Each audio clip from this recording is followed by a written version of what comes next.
ہمارے چینل تبلیغ T V کو ضرور سبسکرائب کریں اور نئی اپڈیٹس کے لیے گھنٹی کے بٹن کو ضرور دبائیں۔ سودی نظام اس وقت دنیا میں چل رہا ہے، اس کو خدا کے علاوہ کوئی بھی ناپسند نہیں کرتا، اس کو صرف اللہ ہے جو ناپسند کرتا ہے، صرف اللہ ہے۔ انسان اس قانون کو ناپسند نہیں کرتے، ورنہ سود کے سسٹم کو غریب بھی پسند کرتا ہے، مالدار بھی پسند کرتا ہے، کیونکہ اس سسٹم میں غریب کو بھی فائدہ نظر آتا ہے اور مالدار کو بھی فائدہ نظر آتا ہے۔ یہ جو مولوی لوگ اس کے خلاف اتنا چیختے ہیں، یہ اس لیے نہیں کہ مولویوں کو یہ سسٹم ناپسند ہے، مولوی بھی چاہتے ہیں بینک میں پیسہ رکھو اور سود کما کے گھر بیٹھے کھاؤ۔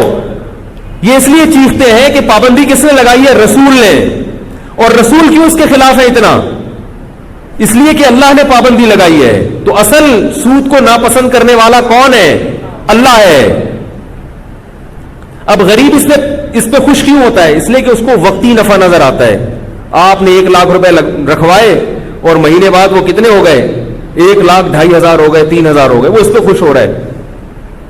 وہ اس نظام کے اندر جو غریب کا استحصال ہے آہستہ آہستہ اور اس کی تباہی ہے، اس کی طرف اس غریب کی توجہ نہیں ہوتی۔ اس کی طرف کس کی توجہ ہوتی ہے؟ بولو بھائی، اللہ کی۔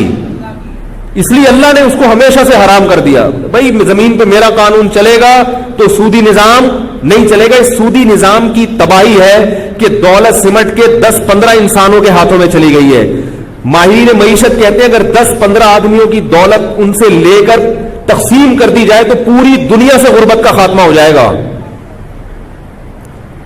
میرا یہ بیان ہے اسلام کا نظام معیشت، وہ کبھی آپ یوٹیوب پہ سرچ کر کے سنیں، میں تھوڑا سا اس کی طرف روشنی ڈالتا ہوں معمولی سی۔ یہ 4 سفیروں والی مثال رہ نہ جائے، یہ آپ اس کی طرح گچی پکڑ کے رکھیں، ابھی یہ مثال مکمل نہیں ہوئی، آپ کو کہہ رہا ہوں۔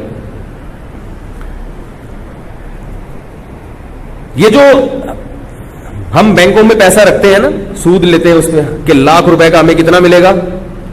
آج کل ریٹ کیا چل رہا ہے؟ 2% چل رہا ہے، کتنا چل رہا ہے؟ میرا خیال ہے اور کم کر دیا ان لوگوں نے، چلو 2% لگا لو، 1,00,000 پہ 2,000 مل رہا ہے۔ غریب آدمی خوش ہوتا ہے میں نے 1,00,000 روپے رکھے اور اگلے مہینے مجھے بیٹھے بیٹھے فری میں کچھ کیے بغیر 2,000 روپے مل گئے۔ یہ دنیا کے بڑے بڑے ماہرین الو بنا رہے ہیں آپ کو، غریب کو الو بنایا جا رہا ہے۔ ہوتا کیا ہے کہ جو بڑی بڑی کمپنیاں ہیں، صابن بنانے والی کمپنیاں، ڈبل روٹی بنانے والی کمپنیاں، آپ کو پتا ہے کہ جتنی بڑی بڑی کمپنیاں جو مارکیٹ میں اپنی پروڈکٹ پھینکتی ہیں ان کو پیسہ چاہیے ہوتا ہے، وہ پیسہ کہاں سے لیتی ہے؟ بولو بھائی، بینک سے۔ وہ ان کی خون پسینے کی کمائی نہیں ہوتی، وہ فری پھوکٹ میں بیٹھے بیٹھے ان کو کہاں سے ملتا ہے؟ وہ بینک سے ملتا ہے۔ یہیں سے توازن خراب ہونا شروع۔ بیٹھے بیٹھے آپ کے ہاتھ میں بیٹھے بیٹھے اتنی بڑی رقم آئے گی تو ظاہر ہے معیشت کا نظام کیا ہوگا؟ اس سے خراب ہوگا۔ چند ہاتھوں میں دولت سمٹنا شروع۔ اب ہوتا کیا ہے؟ مثال کے طور پر ایک بریڈ بنانے والی کمپنی کی میں مثال دیتا ہوں، ڈبل روٹی بنانے والی کمپنی کی مثال دیتا ہوں۔ اس نے بینک سے قرضہ اٹھایا، بینک نے اس سے جو ریٹ طے کیا 1,00,000 پہ 4,000۔ ایک مثال دے رہا ہوں، مجھے نہیں پتا کہ جو ہے نا وہ KIBR کیا چل رہا ہے آج کل، کراچی انٹر بینک جو ایک ریٹ ہوتا ہے، لندن کا کیا ہے، کراچی کا، مجھے ابھی اس وقت معلوم نہیں ہے۔ فرض کر لیں کہ 1,00,000 پہ 4,000 جو ہے نا بینک نے اس تاجر ان کمپنی سے کیا لیا؟ پروفٹ لیا، کیونکہ 1,00,000 پہ 2,000 بینک کو کس کو دینا ہے؟ غریب کو دینا ہے نا۔ او بھائی، جو غریب نے 1,00,000 روپے بینک میں اپنی ساری زندگی کے رکشے چلا چلا کے جو پیسے بچائے تھے وہاں رکھے تھے، تو اس 1,00,000 پہ بینک اس کو 2,000 دے گا تو اپنا بھی تو بچائے گا نا بھائی۔ تو 4,000 بینک نے اپنے بچائے رکھے، 2 اس میں سے غریب کو دیے، 2 کس کے پاس تھے؟ اپنے پاس تھے۔ اب جو کمپنی جو بریڈ بنا رہی ہے وہ 1,00,000 پہ 4,000 روپے اس کو بینک کو دینے ہیں، تو وہ ڈبل روٹی کی قیمت اسی حساب سے بڑھائے گی کہ نہیں بڑھائے گی؟ ہے بھائی، کیونکہ وہ اس کے پروفٹ میں، بولو بھائی، نہیں ہے، اس کو پتا ہے یہ تو میں نے بینک کو دینے ہیں۔ تو بریڈ کی جو قیمت ہے مارکیٹ میں وہ خود بخود 4% بڑھ جائے گی۔ غریب آدمی اس نے 1 لاکھ روپے نکلوا کے 2000 جو پروفٹ لیا، جب وہ اس 1 لاکھ سے ڈبل روٹیاں خریدے گا تو وہ 2000 اضافی اس مہنگائی میں دے گا کہ نہیں دے گا؟ بولو بھائی. تو وہ گھوم کے کہاں چلا گیا؟ دوبارہ بینکوں کے جیب میں چلا گیا کہ نہیں چلا گیا؟ یہ سودی نظام اگر نہ ہوتا تو چیزوں کی قیمتیں اتنی تیزی سے اوپر نہ چڑھتی. شریعت نے اس کے خلاف جو نظام دیا ہے وہ مضاربہ اور شرکت کا نظام دیا ہے. اب شرکت کے نظام میں کیا ہوتا ہے؟ وہ جو اسلام نے دیا، جو اللہ نے دیا، یہ محمد صلی اللہ علیہ وسلم نے نہیں دیا، یہ مولویوں نے نہیں دیا. یہ نظام کس نے دیا ہے؟ اس کائنات کو بنانے والے نے.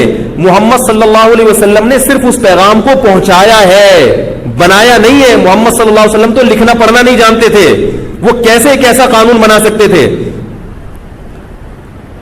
اللہ کا جو قانون ہے وہ کیا ہے؟ شرکت میں نفع اور نقصان میں پرسنٹیج کے حساب سے آپ کو شریک ہونا پڑے گا. کیا مطلب؟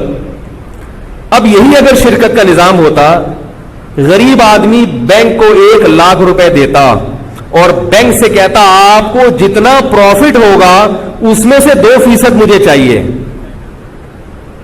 ایک 2% کی مثال دے رہا ہوں میں. ویسے تو انویسٹر کا جو ریشو ہے وہ زیادہ ہوتا ہے، عام طور پہ 70% ہوتا ہے انویسٹر، اور 30% وہ لیتا ہے جو عمل کرتا ہے. 1 لاکھ پہ مجھے کتنا چاہیے؟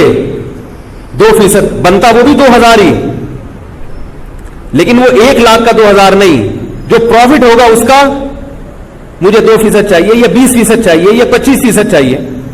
پرسنٹیج. بینک یہ پیسے کس کو دیتا؟ کمپنیوں کو. کمپنیوں سے ڈبل روٹی والی کمپنی سے کہتا ہے کہ آپ کا جو پروفٹ ہوگا اس پروفٹ میں سے مجھے 4% چاہیے.